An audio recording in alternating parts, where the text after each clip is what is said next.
Hello student, मेरा नाम है चेतन कठोलिया। आप सभी को यूट्यूब के चेतन मैथ्स क्लासेस कोचिंग में स्वागत है। तो आज हम लोग पढ़ेंगे प्रश्नावली 1.8 और 1.8 में सबसे मोस्ट टाइम की क्वेश्चन है, जिसमें आपका क्या दिया हुआ है उसको आप हम लोग क्या करते हैं ध्यान से देखते हैं। ठीक है, तो चलो आइए क्वेश्चन को अपन लोग क्या करते स्टार्ट करते हैं। तो सबसे पहली बात हमारे पास क्या है, तो हमारे पास सबसे पहली बात है ए धन बी का वर्ग बराबर क्या होता है, ए का वर्ग धन 2ab धन बी का वर्ग का बी का प्रयोग कर हल कीजिए। मतलब इस सूत्र की सहायता से इस प्रश्न को क्या करना है, हल करना है। तो सबसे पहली बात बता दूं, यहाँ पे आपको क्या दिया है, 3 4 का वर्ग दिया है, 19 का वर्ग दिया है, 54 का वर्ग दिया है, 64 का वर्ग दिया, 92 का वर्ग दिया हुआ है। ओके, तो अपन लोग चलो आज क्वेश्चन को क्या करते हैं, आगे बढ़ाते हैं। तो सबसे पहली बात मैं एक चीज़ बता दिया रहता हूँ, आपको एक चीज़ हमेशा याद रहना चाहिए। ओके, उस चीज़ को मैं लिखवा रहा हूँ। ठीक है, तो सबसे पहले आपको क्वेश्चन बनाने से पहले ये याद रहना चाहिए कि 1 का वर्ग क्या होता है। तो इस 1 का वर्ग में क्या लिख सकता हूँ, 1 गुना 1 लिख के क्या मिलेगा, 1 ही मिलेगा। इसी प्रकार 2 का वर्ग यानी 2 गुना 2 बराबर 4। 3 का वर्ग बराबर 3 गुना 3, 3 का वर्ग क्या लिख सकता हूँ, 3 3 9। ठीक है, 4 का वर्ग मतलब 4 गुना 4 चौक 16। 5 का वर्ग मतलब 5 गुना 5 25 हो जाएगा ये। इसी प्रकार 6 का वर्ग लिखेंगे, 6 गुना 6 36 हो जाएगा। 7 का वर्ग 7 का वर्ग कितना होता है, 7 गुना 7 करेंगे, यहाँ पे कितना मिल जाएगा 49। और यहाँ पे लिखना आप 8 का वर्ग बराबर क्या हो जाएगा, 8 गुना 8 64। और 9 का वर्ग बराबर कितना हो जाएगा, 9 या 81। और 10 का वर्ग क्या होता है, 10 गुना 10 100। ठीक है, आप अगर इस चीज़ को अगर हमेशा मतलब पहचानोगे 1 से लेकर 10 तक का वर्ग, तो आपका जो ये पूरा सवाल ऐसा है कि जब भी कोई भी क्वेश्चन आए तो बहुत ही इजी तरीके से बनना स्टार्ट हो जाएगा। ठीक है, तो सबसे पहले इसको बहुत ही इजी है, यहाँ से लेके पूरा यहाँ तक आप याद रखे रहना, क्योंकि अभी इसमें काम आने वाला है। ठीक है, तो ओके, अपन लोग क्वेश्चन को क्या करते स्टार्ट करते हैं। तो सबसे पहली बात आप यहाँ पे क्या लिखना, एक चीज़ लिखना, क्या लिखना है यहाँ पे, हल। जैसे कि मेरे पास सामने में क्या है, 34 का वर्ग है, तो मैं यहाँ पे क्या लिखूंगा, 34 का वर्ग को सूत्र, जैसे हमारे पास ये सूत्र दिया उसको कैसे लिखूंगा, देखो ए वर्ग लिखूंगा, यहाँ पे क्या दिया 2ab, उस 2ab कैसे लिखूंगा, पहले एक लाइन खींचूंगा, उसके बाद 2ab कर दूंगा, फिर लाइन करूंगा, इस b वर्ग को लिख दूंगा। ओके, तो यहाँ तक समझ में आ गया होगा। ठीक है, तो सबसे पहली बात जो b वर्ग बोलते हैं वो इकाई वाला संख्या है, और जो a बोलते हैं दाही वाला संख्या है। ठीक है, तो सबसे पहली बात जो आपका यहाँ पे जो 34 दिया है, 34 का वर्ग बोलते हैं, इसको क्या बोलते हैं, 34 का वर्ग। उसमें से आप क्या करोगे, पहली बात बता देता हूँ, जो पहला वाला लिखा रहेगा दाही को, सबसे पहले देखो यहाँ पे 3 क्या है, दाही है, तो दाही को लिखना a, और b को लिखना मतलब जो 4 है उसको, जो b है वो क्या है आपका इकाई हो जाएगा। ठीक है, तो तो यहाँ पे क्या बताया था आपको, दाही वाला क्या लिखेंगे a, तो दाही के रूप में हमारे पास 3 है तो उसको क्या लिख दिया, a लिख दिया। उसी प्रकार b के रूप में क्या है, हमारे इकाई अंक में 4 है, तो b बराबर कितना लिख दिया मैंने, 4 लिख दिया।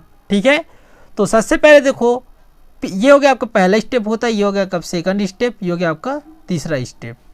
ठीक है, तो पहला स्टेप ये है कि b का वर्ग करना है, b का वर्ग, और b का वर्ग जब करोगे तो b का आपके पास क्या है, b का मान आपके पास क्या है 4, तो यहाँ भी आप क्या करोगे 4 का वर्ग करोगे, और यहाँ पे देखो 4 का वर्ग कितना होता है 16। ठीक है, तो इस b का वर्ग की जगह मैं क्या लिख सकता हूँ, पूरी जगह 16, क्योंकि इस टेबल में क्या दिया है, 16 दिया है। इस कर मैं आपको बोल रहा हूँ कि चीज़ को हमेशा याद रख ले रहना। ओके, उसके बाद आता है आपका सेकंड स्टेप, ये हो गया आपका फर्स्ट स्टेप। और जो आपका सेकंड स्टेप है देखो 2ab,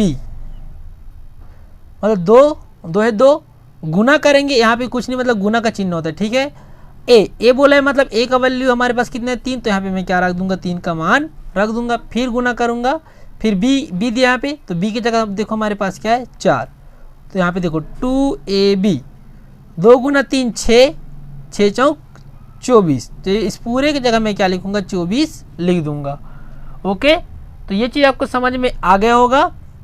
ठीक है, अब क्या करना है, तीसरा स्टेप आपका ये है, तीसरा स्टेप देखो यहाँ पे क्या a का वर्ग दिया है, और a का वर्ग मतलब a का मान कितना दिया यहाँ पे 3, और यहाँ पे वर्ग लगा तो यहाँ पे भी क्या लगा दूंगा मैं, वर्ग लगा दूंगा। तो यहाँ पे आपका a का वर्ग के रूप में क्या मिल जाएगा, 3 का वर्ग मतलब देखो यहाँ पे कितना है 9, तो मैं यहाँ पे सीधी बात क्या रख दूंगा, मैं 9 रख दूंगा। ओके, तो ये चीज़ आपको समझ में आ गया होगा। अब क्या करना है, इसको मान लेते हैं समीकरण 1, ठीक। जहाँ भी आपको बी स्क्वायर दिखे वहाँ पे आप मान रखना है, ठीक है। और कौन सा मान रखना है मैं पहली बात बता दूँ, इकाई वाला को, ठीक। तो चलो आइए यहाँ पे लिखना, मान रखने पर लिखना, मान रखने पर, ठीक है। तो यहाँ पे आपको बी स्क्वायर दिख रहा होगा, इस बी स्क्वायर की जगह मैं क्या रखूँगा, देखो ध्यान से। पहली बात यह है कि बी स्क्वायर की जगह मैं क्या रखूँगा, तो सबसे पहली बात है मैं इस बी स्क्वायर की जगह क्या रखूँगा, देख लो हमारे पास क्या है, बी स्क्वायर के रूप में 16 है, तो 16 का मैं यहाँ पे पीछे से लिखता हूँ, ठीक है। 16 का मैं यहाँ पे क्या लिखूँगा, सबसे पहले फार्मूला लिखो, ये हो गया।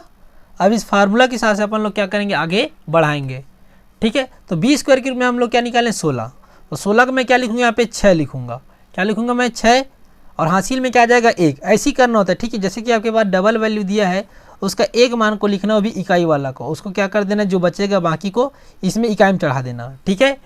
और देखो 2ab का मान कितना मिला, 24 और 1 कितना हो जाएगा 25, और फिर 25, देखो यहाँ पे 24 है, 24 में एक हासिल का जोड़ेंगे कितना हो जाएगा, ये 25 हो जाएगा, होगा कि नहीं होगा।